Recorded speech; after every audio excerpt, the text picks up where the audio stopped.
everyone. In this video, we are going to discuss one more chapter, money and credit of economics. Money. Let's start from money. Money, it is act as a medium of exchange. Money is as important to the human life as food the human body. Money plays a huge role in our daily lives. Without money, we can't imagine anything. Before starting this chapter, let us understand why these two concepts, money and credit, are so important and relevant for us.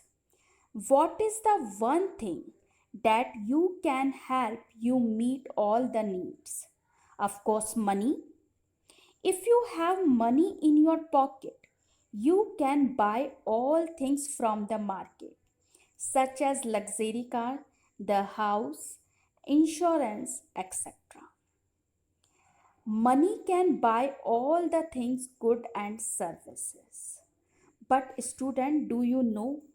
1,000 years of ago, there is no concept of money. Then, how did people buy and sell when there was no money? In those times, people simply exchanged one goods and commodities from another. This is called the barter system. To understand this term, take a small example. Suppose a person who has rice and wants to exchange it for sugar. In the barter system, he has to find out a person who not only has sugar but also want to take rice in return. But such a double coincidence is a rare possibility. The person would most likely have to undertake some immediate transaction of rice for wheat, wheat for cloth, cloth for wood, and finally wood for desired sugar, or he would have to accept something less useful than sugar. That was the double coincidence of wants. So, what does the mean by barter system? It is a system where goods are exchanged without use of money. This example, I hope you cleared the meaning of barter system. Means barter system. You can exchange the good without use of money. That term we know as barter system. In the barter system where goods are directly exchanged without the use of money, double coincidence of wants is very essential. Now, what does mean by double coincidence of wants? When two persons agree to sell and buy each other commodities, this is known as double coincidence of wants. But double coincidence of wants has some limitations. First is, two people with a different types of need and goods must be there to satisfy each other's needs. There are many products which cannot be divided. In barter system, we can't measure and divide the things. We can't measure the valuation of goods. It is very difficult.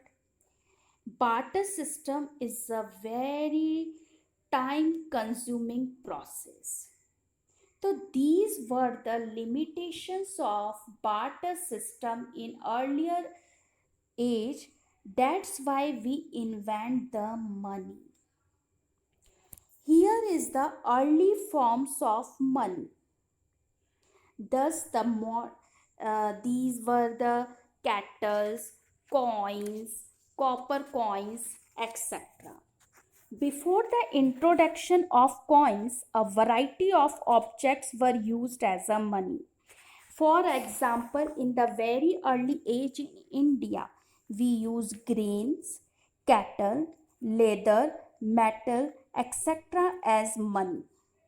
Thereafter, we started use of metallic coin, gold, silver and copper, and it continued till the last century. Modern currency has no value of its own modern currency. It is authorized by the national government. So, what is the modern form? Modern times we normally use the forms of money, currency, and paper notes and bank money means check, demand deposits, etc. Did you know the current currency notes of series called Mahatma Gandhi series was started in 1996. Each note has a little knowledge of amount in 17 Indian language. Only Reserve Bank of India issues currency note and coins behalf of the government of India. Next topic is why money is widely accepted as a medium of exchange. Because it is authorized by the government of the country, issued by the Reserve Bank of India. No one can refuse to accept money. The value of each good or services is measured in rupees. Next topic is deposit with banks. Why the people deposit their surplus money in bank? Because we understand these things with example. A person has received his salary. Now he is worried about the safety of his extra cash. So he decides to deposit the extra cash in the bank. He has account with the SBI Bank. Thus, the deposit his money where the bank accept the money and adds it to the account holder deposits. The bank keeps safe money and also pay interest on the deposit. And when he need the money, anytime he can withdraw from the bank. So these were the advantages with bank. People money safe, banks pay an amount of interest on deposit. People can also withdraw the money as when they require. Now next is bank can open two types of account. First is there are different types of account which are opened by banks. There are different in terms interest payable and terms of deposits. The deposit where money can be withdrawn anytime it's called demand deposit. The deposits in the bank account that can be withdrawn on demand are called the demand deposit. Second account is check. A check is a paper instructing the bank to pay a specific amount from the person's account to the person is whose name in the check has been made. The bank offers another right to the depositor. He is allowed to make a payment through the check instead of cash. For a payment, we use the check where payer who has an account with the bank writes a check for a specific amount. In this image you can see at the right hand the amount is written in the words and the this topic of this chapter is credit. Credit means loan.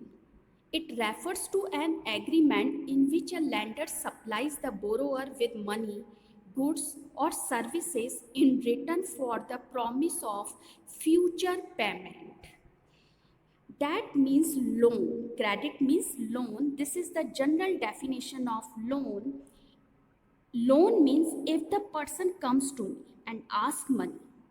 I will give some amount to him, but also take a promise that the individual pay me after a specified period of time with interest.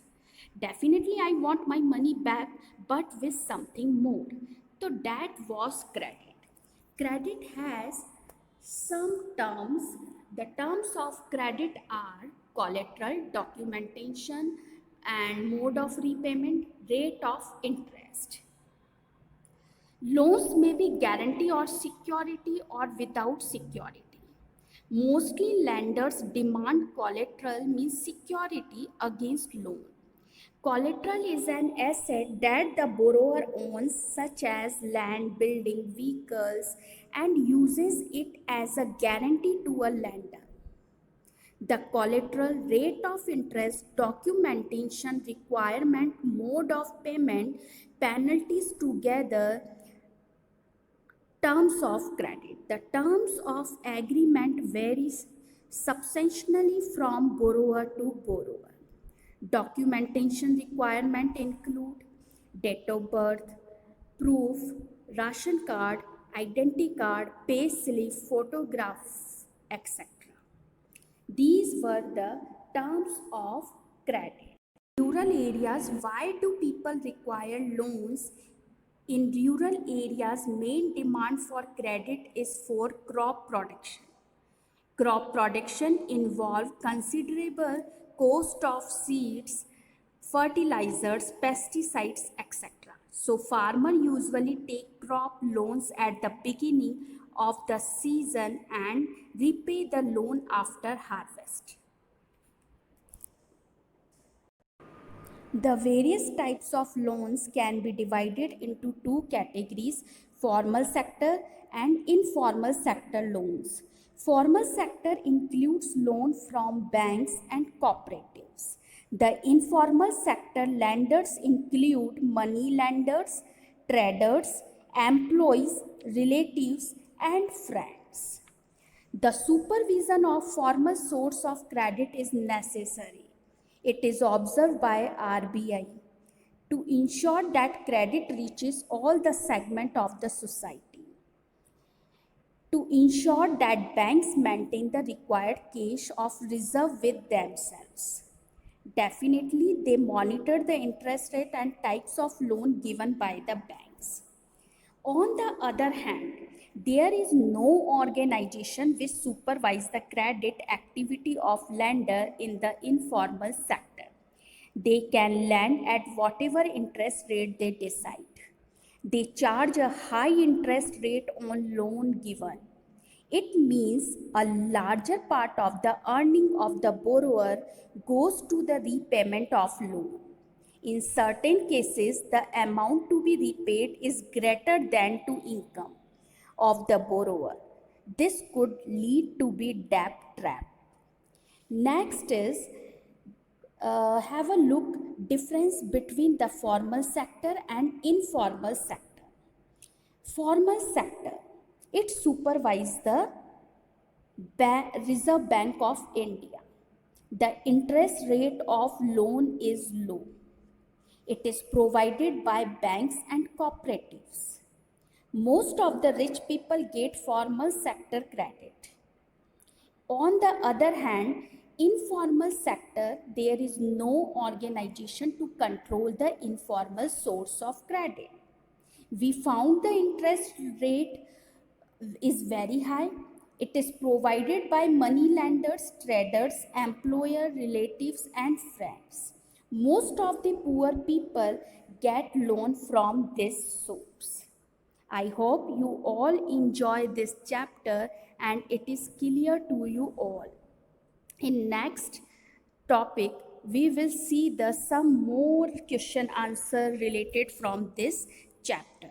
Thank you.